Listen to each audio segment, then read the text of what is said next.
You have been hearing about worm farming for quite a while now, and from what you've heard and based on the research that you have done, it is worth every effort. And so you're thinking, okay, I am going to get into this worm farming and I'm going to reap the full benefits. For some of you, it might be because you want to make a business out of it. For some, it might be that you want to have that really healthy garden. You want to improve your soil, or maybe it is that you want to protect the environment. And sometimes it can be one or two or even these three reasons combined. But whatever the reason that you are thinking of getting into worm farming, it doesn't matter. The question is, when should you get started?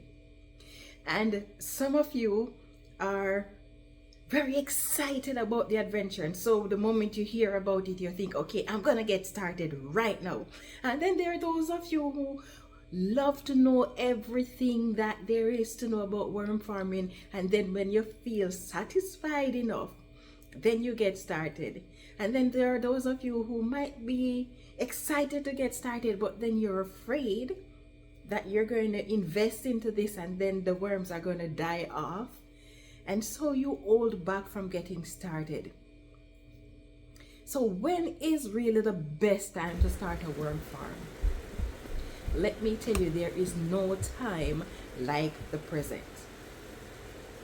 True, we are in winter now, depending on where in the world you are, and that means that for those of you who are in winter, unless you can go to the location where the worms are and pick them up, chances are you might not be able to get a supply of worms if that area is too cold, because shipping worms during cold times might be dangerous for the worms. Or maybe you're in somewhere tropical and you can get worms. It doesn't really matter. What is important is now is the best time to start. So even if you have to wait until your worms are ready, you can start planning, okay, what type of bin am I gonna get, and source the bin. You might want to research the various type of bins and see what works for you, and get the bin, get the material that you're going to be using in your worm farm. Now is the time to do a little research on how to get it started and how to maintain the bin. But one of the things that we recommend you avoid is trying to gain all the knowledge that you can about worms before you get started. Why is that? If you are procrastinating on getting started because of fear that something might go wrong with the worms, or that you'll be doing it but you're not doing it right, you don't know what you're doing, then what is going to happen is, as you are there gathering that information, you're going to realize that there is so much to learn about worm farming. And guess what? None of us knows everything about worm farming. So if you're going to be waiting until you're very knowledgeable, chances are you're going to be waiting forever. So get started, and as you go, you do your research. So you're going to do some research first, because you need to at least understand the basics about taking care of them. So you're going to do that research and you're going to get started. And as you go along, you're going to be doing more research. And while you're doing research, you're also going to be doing experiments to see what works for you and what doesn't work for you. Why is that so important? Because I've had many people come to me and say, okay, White Davy, I've heard from this person that you're supposed to do this way, and another person says you're supposed to do that way, and another one says, and the list just goes on and on. Are they right? Are they wrong? Most times they are correct, but what works for one person might not work for you. Why is that? Because everybody's circumstances are different. So you might have to take a little bit from here, a little bit from there, a little bit from there, and piece them together and experiment to see what works for you.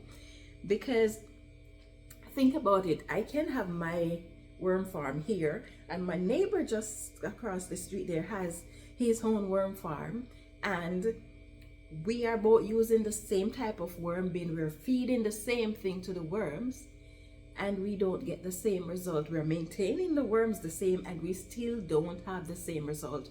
Why? Maybe in my household, I like the temperature to be 21. Maybe in his household, he like the temperature to be 15 degrees. Maybe he has good hair flowing wherever he's keeping his worm. Maybe I don't have good hair flow where I'm keeping my worm. So circumstances differ, and that is going to give you a different result from what the other person is getting, which is why it is important to, yes, get all the information that you can, but at the same time, ensure that you experiment to see what works for you. Now, why is it so important that you start your worm farm now, especially for those of you who are experiencing winter? And even if you're not experiencing winter, when the earlier you start, the earlier you can have castings. The earlier you start, the earlier you can see the problems that are in your worm farm, and you can find a solution for those problems, so that by the time the growing season comes around and you are ready to start your garden, you have sufficient castings to get to use in your garden. Not to mention, if you are able to order your worms now, it is a good idea to do so before the rush starts, because you don't want to wait until the last minute when everybody wants to order worms. And guess what? Depending on the size of the supplier that is close to you, they may run out of worms and then you don't have an order. So starting now is advantageous in many ways, and here is one more benefit of starting your worm farm early. When you get started early, you work out the problems of the worm farm, you learn to master to some extent worm farming, and you get enough castings now because you have spent this winter time mastering or learning worm farming. Guess what that does for you? It free you up so that when spring comes and everybody else is ordering the worm at that point in time, you have already ordered yours and you have already worked out the kink. So guess what usually happens in spring? That's right, everybody is gardening. Or if they're not able to start gardening yet because the weather is not good enough, they're preparing their garden for the spring. They're doing the yard cleanup because of whatever occurred over the spring. And there's so many activities taking place in the spring. But when you start your worm farm early, learn the tricks and have it running, you don't have to worry about that. That's one less thing on your list when spring comes along. So that is another benefit of starting early. So when is the best time, would you say, for starting a worm farm? Irrespective of what time of year it is for you now, now is the best time to start a worm farm. And if you have questions, if you get started early and you didn't learn all that you need to learn, you can always reach out to me or other worm farmers and ask questions. We are always happy to help you succeed. So don't procrastinate, don't hesitate, don't let fear hold you back. Get started and learn as you go. Did you enjoy this video? Would you like to learn more about worm farming? If so, we recommend that you join our community, Garden and Worms Unite, where we will be doing a series on worm farming, getting started, and all that you need to know to ensure that your worm farming goal is a success. Where I'm going to be leaving a link down in the description that you can use to join this free community, Garden and Worms Unite. Thank you so much for watching, and I hope you have yourself a wonderful day. Yeah man, time for grow.